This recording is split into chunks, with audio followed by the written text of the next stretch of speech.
사무엘하 2장 8절에서 17절 말씀. 사울의 군사령관 넬의 아들 아브넬이 이미 사울의 아들 이스보셋을 데리고 마하나임으로 건너가 길르앗과 아술과 이스라엘과 에브라임과 베냐민과 온 이스라엘의 왕으로 삼았더라.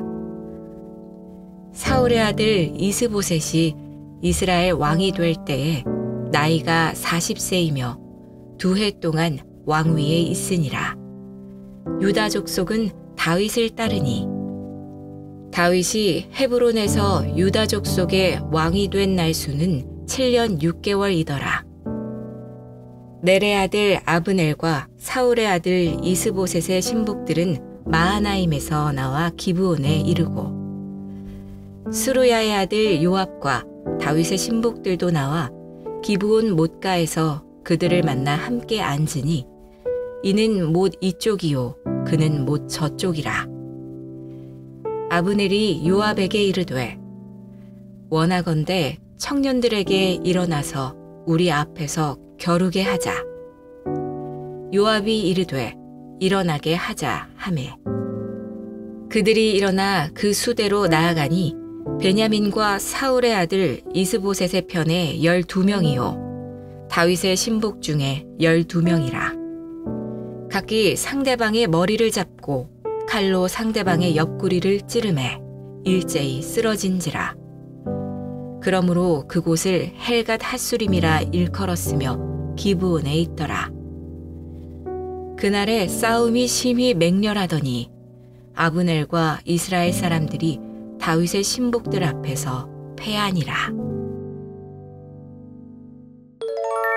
오늘도 주만나 묵상을 통해 하나님을 아는 지식이 풍성해져 하나님을 경외하는 삶을 살아가는 성도님들이 되시길 주님의 이름으로 축원합니다. 우리가 살고 있는 이 시대의 가장 큰 비극 중에 하나는 아마도 우크라이나 전쟁일 것입니다.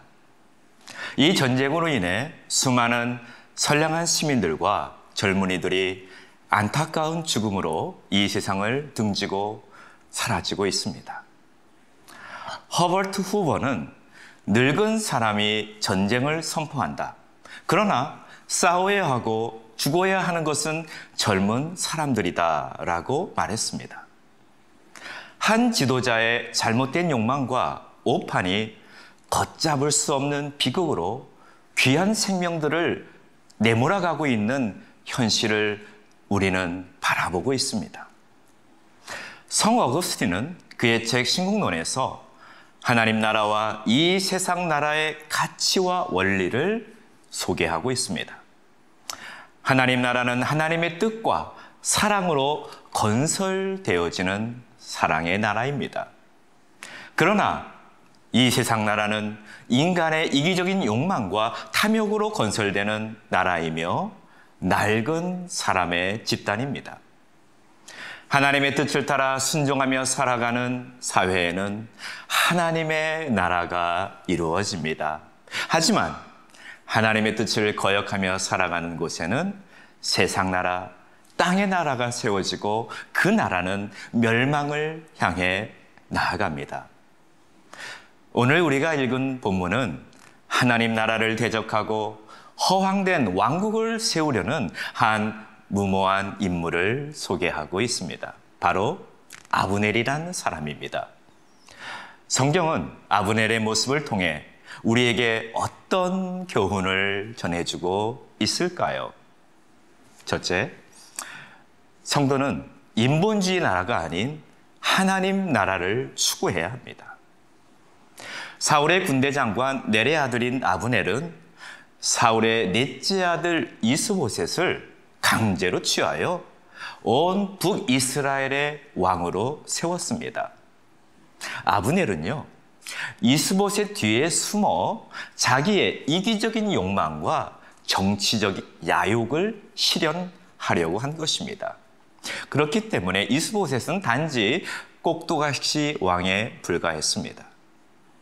아브넬은 이 과정에서 하나님께 묻지 않았을 뿐만 아니라 군사적, 정치적 입지를 내세워 인간적 방법으로 이스보셋을 왕으로 세우고 자신의 권력의 욕심을 드러낸 것입니다. 하나님께서 버린 사울 왕을 지지하는 이 잔종 세력들을 규합하여 불완전한 왕을 세운 것이지요. 하지만 다윗은 하나님의 계획과 뜻에 따라 유다 사람들의 자발적인 추대로 유다의 왕이 되었습니다. 다윗은 하나님 나라의 왕이었습니다. 하지만 아브넬은 이러한 하나님의 뜻과 섭리를 알고도 자신의 정치적 야욕과 이기적인 욕망에 사로잡혀 아주 무모한 시도를 한 것입니다. 다윗의 나라와 이스보셋의 나라의 운명은 과연 어떻게 될까요? 이는 시간 문제일 뿐이지 아브넬과 이스보셋의 운명은 머지않아 종말을 맞이하게 됩니다. 하지만 다윗의 나라는 승승장구하게 됩니다. 왜냐하면 그 나라는 하나님께서 세우신 나라였기 때문입니다.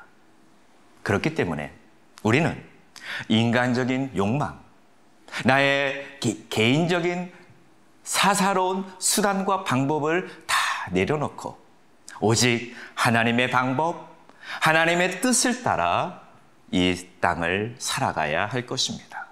범사에 인본주의적 사고방식, 사사로운 욕심을 버리고 또한 그것으로 범사에 결정하지 말고 하나님의 뜻을 추구하며 내려놓는 삶을 사시길 바랍니다.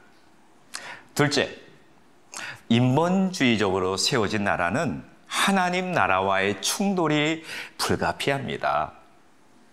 아브넬은 다윗의 군대 장관 요압에게 양측을 대표하는 아주 기량이 뛰어난 청년들을 불러 그들 사이에 결투를 신청합니다. 그리고 승부를 결정짓자고 제안합니다. 각 진영에서 12명씩 선발하여 24명의 청년들이 아주 격렬하고도 무모한 싸움에 내몰리게 됩니다. 결과는 다 죽게 되었습니다. 몰살입니다. 참으로 안타까운 일이 아닐 수 없습니다. 그런데 이 대결로 승부가 나지 않자 본격적인 전쟁이 벌어지게 되었습니다. 인간적인 생각과 탐심으로 찌든 아브넬의 그 무모한 행동은 소중한 젊은 생명들을 희생시키고 더 큰 분쟁을 초래하게 됩니다. 하나님 나라의 방해가 된 것이죠. 결국 하나님은 다윗의 신복들에게 승리를 안겨주셨습니다. 하나님의 뜻을 거스른 역사의 역행자는 패배를 경험할 수밖에 없습니다. 우리는 이 세상 나라와 영적 전투가 불가피하지만 승리하신 예수 그리스도를 붙잡고 담대하게 나아가야 할 것입니다. 기도하시겠습니다. 하나님, 나의 이기적인 욕망과 탐심에 사로잡혀 하나님 나라를 보는 눈이 가리지 않도록 도와주시옵소서. 이 세상을 살아가는 동안에 불가피한 영적 전쟁의 상황 속에서도 오직 하나님의 말씀을 붙들고 승리의 삶을 살 수 있도록 성령의 능력을 부어 주시옵소서. 예수님의 이름으로 기도하옵나이다. 아멘.